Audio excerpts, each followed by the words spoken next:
Hello everyone and welcome to my channel. My name is Crown and today we are going to have some more stories that I hope that you will enjoy. But before we start, it would be so much appreciated if you would subscribe to the channel, like the video if you enjoyed it, and maybe leave a comment down below. These simple clicks would mean a lot to the future of this channel and really reward the effort that I put in every day. And now, without further ado, let's go! First story. Bully landlord gets it in the end. My first husband was not a very nice man. For 6 years I was belittled and basically a baby factory for him. He was a fantastic father, but a horrible husband. After he finally got his heirs, I was then treated even worse until I finally woke up and decided to leave him. This revenge story is not about him, I just had to set the scene. I moved out of the house taking just my clothes, a car, 4K value, no more, and the computer. I had nothing, stayed with a friend for a couple of weeks before I was able to line up a crappy townhouse with roommates. I had no furniture, and my bed was a cat pee smelling free couch I was able to score. I wound up having 3 to 4 jobs, with one of them being full-time. Once a week, I would not even be able to sleep a night between jobs, meaning having to stay up for almost 48 hours. Now fast forward 1 year. My divorce was finalized and I had fulfilled my year's lease for the townhouse. By this time, from all of my hard work, I had furnished the home, my bedroom and my kids' room when they would be with me for visitation. The scumbag landlord was a nice-ish landlord during the time of my tenancy, and I was a good tenant, never being late with my rent, and although I had roommates, I was the sole name on the lease. The landlord would show up often with some guys that he had to work on something like plumbing tests or whatever excuse he could come up with, just so he could be all creepy and hang around trying to converse with me, with mild, inappropriate undertones that made me quite uneasy at times. Finally, the lease was fulfilled, and I was now onto a month-to-month contract to which, at the time, I was ready to move out of this crappy townhouse, and found a great house in the mountains nearby, and I was simply thrilled now that I had got my feet on the ground and can afford a bit better than slum living. My lease stated that I had to give 1 month's notice in order to move out. Unfortunately, I was able to get the house I was to move into for the next months, only 3 weeks away. I sent an email to the landlord stating that I intend on moving out at the end of the month, in 3 weeks, and he can try to find another tenant. But I did state that if he didn't find a tenant, I would still fulfill my legal obligation and pay next month's rent. Within 1 week, 2 weeks before I moved out, he emailed back and stated that was very generous of me to offer, but he was able to find a new tenant for the beginning of next month, and I would be off the hook. He even tipped his hand by stating that he already collected a deposit from them. Now something happened within a couple days after that which was no fault of my own, nor my roommates. The townhouse came with its own appliances, fridge, oven, etc., including a clothes washer and dryer on the main level. My roommate had put a load of laundry in and went to the living room to have a nap. He awoke to find that the washer had malfunctioned with a sensory switch which never stopped the water fill stage, and there was an inch of water in the kitchen and living room. He splashed through the water to turn off the washer and called me to come and help deal with this. I was just getting off work, and I whipped home to assess the damage. It was bad. There was standing water on top of the living room carpet, and a good inch of water in the whole kitchen. I called the landlord and told him the issue, and by the time the landlord showed up, I had already got most of the standing water out with the help of my roommate and friends that showed up with shop vacs. The landlord did not seem too upset, which was surprising for me, and even had an appliance repairman come to look at the washer. The repairman even said, "Yep, here's a culprit," and showed how the dial would stick on the fill stage wouldn't click over to the agitated stage. After replacing the dial and lubricating the whole deal, he left. The next week was chaos. As I was busy trying to pack, the landlord had insurance guys in assessing and workers taking out the carpet and cutting 2 feet worth of the lower drywall of the whole main level. The day of the move, though I was still supposed to be there for a couple more days, the landlord had let himself in as movers were moving out my stuff with a camera, going around taking pictures of everything. I honestly thought that it was for his insurance claims, etc. I actually felt bad for the landlord. I'm too nice.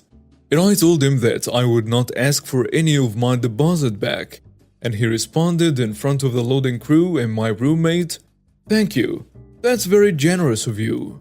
We parted ways and I thought that was it. Clearly I was wrong. 2 weeks into my new home location, the landlord showed up on my doorstep with a summons to appear in arbitration because he was suing me. On what grounds? He stated that it's all in his paperwork and handed me a manila envelope with 18 pages of everything he was charging me with, all including photos. Now I know why he was going around taking pictures. Nickel and diming me on everything from a bent Venetian blind that was like that when I had moved in, and some scuffs on walls, etc., etc. But then he also wanted me to pay his insurance deductible and that following month's rent. He claimed that the tenants that he had lined up backed out at the last minute, claiming that they didn't think the place wouldn't be ready in time with a new drywall and paint and so on. So he still wanted me to pay that month's rent. Really?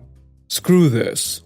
I knew I was more than generous of giving him my whole deposit, and then for him to come back and sue me for thousands, he was not only claiming the damages caused by the flood, but improvements he needed to do that should never be or have been my responsibility in the first place. Even cracks in the living room wall that was from the building settling. How should I be responsible for that? Even new lighting, faucets and so on. All mainly on the accusation that I was negligent. I wasn't going to have that. I know it was a slummy townhouse complex and most of his tenants were on welfare. And maybe he could get away doing this with others, but not me. No way. I had just got out of a marriage that made me feel insignificant and had horrible self-esteem. But now, I had my dignity and felt strong for the first time in a long time. No way was I going to let any more nonsense happen to me without my doing something about it. No way was I going to let any more nonsense happen to me without me doing something about it. I had 10 days before the date of my arbitration meeting. I immediately got to work, first getting a signed deposition from the very repairman that had shown that day, stating that the appliance was quite in need of maintenance work, and the last time he had done any maintenance for him was almost 5 years before. From thoroughly reviewing my rental contract and local laws, the landlord is obligated to have all appliances maintained and serviced every year. I had also talked to some of the other tenants and had heard that this was not the first time the landlord had sued tenants after the fact. I hunted them down and got sworn statements from them also. Unfortunately for them, they did not know what to do and mostly did not show at arbitration, hence the landlord winning by default. No way, I was not going to let him do this to me. I then drew up a rebuttal to each and every claim he had, including photos from the time that I had lived there, printed out all my email correspondence, and even convinced my ex-roommates and one of the movers that heard my interaction with the landlord about him, stating how generous it was of me to letting him keep my whole deposit, which was a significant amount to come. The day of arbitration, I dressed up in my power suit and with my ex-roommate and worker in tow, showed up at the meeting. Now in Canada, arbitration is not held in a courtroom per se, but it is still held at the courthouse in a conference room with a judge. We had 1 hour with this judge, And since the landlord was the plaintiff, he got to go first with his case. He spent over 40 minutes going over everything and I sat quietly until he finished. Once he finished, I then hauled down the rebuttal in multiple copies, handed to the judge, to the landlord, and anyone else that wished to have one. And I quickly went over each point. The landlord was irate and interrupted almost every second sentence I spoke. I would pause the moments he would start talking and say sweetly, "I was quiet and polite during your time to present your case. I hope you grant me the same respect." The landlord started to get red in the face, especially when I got to the deposition of the maintenance worker for the appliance. I included with that the Tenancy/Landlord Act sections pertaining to appliance maintenance and stated that this was the only record of maintenance that had occurred.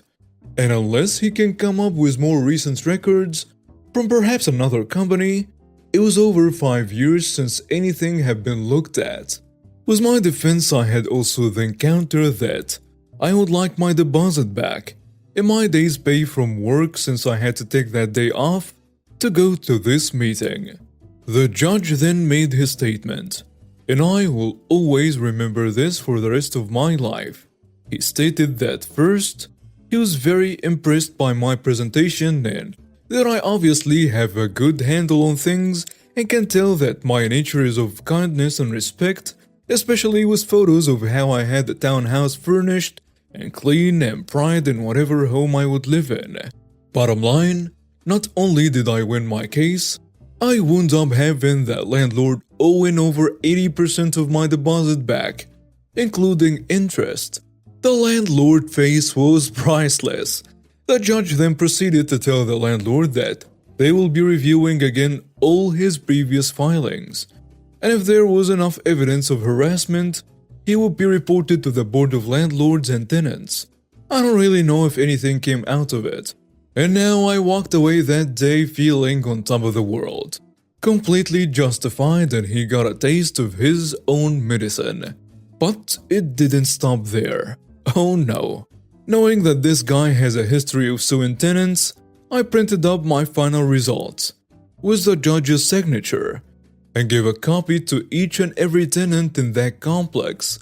I wanted to warn everyone about his practices and to keep notes, photos, and so on so that he couldn't do that to them. But I didn't stop there. He still now owed me money, and I asked repeatedly for the payment. He never responded. He had until a certain day to pay me back my deposit, and on that day I had gone to his house. I looked up his residence under public records as he's a landlord and had to file under a certain address, and I knocked on his door. He didn't answer, though I knew he was home. I rang the bell a few more times and knocked loudly. He then turned his house alarm on, which at first startled me, but quickly turned to humor since how much of a coward this bully turned out to be. I then yelled out enough that I am not going anywhere. Get off my property or I will call the police. Okay, no problem. I got off the property, but came down to the front sidewalk. I had a fold-up chair, a cooler with water and sodas, a few sandwiches, and all my paperwork with me. I was set to stay there forever. I then would tell anyone that would walk by about how I was a tenant and he wrongfully sued me and that I have a claim against him and he now owes me money. I let anyone look at the paperwork just to back up my claim. The police did show up. They first went to talk to the landlord, and he was claiming that I was harassing him, slandering him, and wouldn't leave his property. I was on public property, the sidewalk, and it isn't slander if it's true, of which I had all my court-signed paperwork to back me up. I wasn't disturbing the peace. I was simply quietly seated outside his home and just talking to neighbors about his actions. He was out yelling that I needed to leave, and I quietly stated that I would be happy to leave once I'm paid what he was legally obligated to do by that date. I was not going to leave before I got my money in my hand, and I was more than willing to stay there and tell anyone that would listen to me why I was camped out. The police stated I wasn't doing anything wrong, that it's public property and I wasn't disturbing the peace, and it isn't slander if it's true. Finally, after an hour of the landlord yelling on his front lawn at the policeman, and at me of course, did his wife come out with money. She handed the money to the police, of which in turn handed the money to me, and signed off documenting the final payment was complete. I sweetly smiled, thanked the police deeply, and went home. Sometimes nice people finish last, but with patience, they finish with a win. Next story. Do you want to pay a union driver the extra hours at UPS? This happened years ago. I worked at a UPS. It was run by a manager who was very quick in your orientation to let you know he was a former commander in Vietnam, and he ran this office just like he ran his troops in Vietnam. I was brought up to respect the military and did not have any problem when I first heard this. The more time that went on, I felt sorry for the troops if he truly commanded any in Vietnam.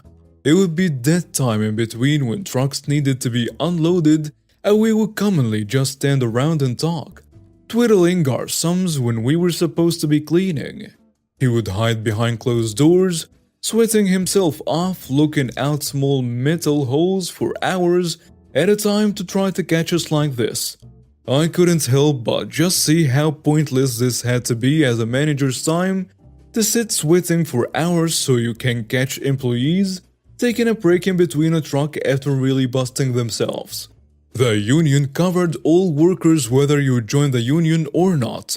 I did not join, but I still enjoyed the benefits of the union, which included overtime if you worked more than 4 hours in a day if you are part-time. There will also be rules such as if there was an overnight package delivery that was missed and a driver had to drive it to the airport so the package would not be late, the manager had to pick one of the union employees to get that route. Due to the nature of them being part-time and normally just unloading boxes, it meant that they would be paid at a different driver rate over time, so one trip could get a nice boost to pay from one trip to the airport. This manager didn't like that, and would commonly take these trips himself when he was supposed to let another driver that was union take these trips. Most of our overtime would come from the people who knew how to drive standards, because at that point you will automatically volunteer to stay late after your shift to park these trucks for the next shift. Cue malicious compliance. Anytime the managers told these driving routes, everyone parking the trucks would... Anytime the managers told these driving routes, everyone parking the trucks would go to turtle speed, and a job that would normally take 10 to 20 minutes would suddenly take about an hour. So once he was getting back, everyone would be finished up as a trip to the airport and back took about an hour. One time he must have had a side errand or something come up. I never found out why, but instead of 1 hour, the trip took about 3 hours. I just remember 5 or 6 young guys and a couple old guys walking around this lot pretending to look at our paper that showed where our trucks were and looking around dumbfounded as we turned a 10-minute job into a 3-hour one. When he got back and saw us still in the lot, he just started screaming, and everyone's trucks were parked within about 3 minutes, but we got the hell out of there. There wasn't much he could do to punish us, since he was breaking the rules and he already did everything he could to make our life there as tough as possible. That was the easiest 3 hours of overtime pay of my life for sure, and my biggest team effort of malicious compliance. And now we have reached the end of today's stories. Thank you for watching and see you next time.